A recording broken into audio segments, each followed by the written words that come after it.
I've got a new feature that is going to make it more easy and much quicker to get money into your account. Doesn't that sound great? This new feature is called Convert Proposals and Estimates to Invoices Automatically.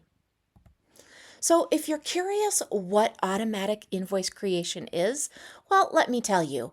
This is a new feature that is going to generate invoices automatically after proposals or estimates are accepted. And if you're still curious on how this is going to help you and why this matters, let me tell you. This is going to allow you to turn accepted proposals or estimates into invoices instantly.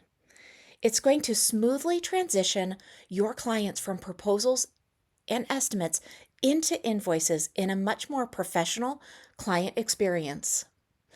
And it's going to automate invoice creation, which ensures accurate billing. So to access this new feature, you're going to go to Payments in the left-hand menu of your desktop. From there, you're going to access Proposals and Estimates.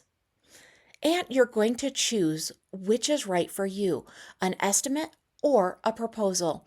They're very similar, so don't get caught up in which one you choose. What's great about both of these features is it is, again, an easy drag and drop creation system, just like everything else within our system. When your client accepts and signs the agreement, then the system is going to automatically generate an invoice and send that over to them. What is great is you get to look at this the whole way and you get to review it before you send it. If you need any help with this new feature, let us know. We're always here to help.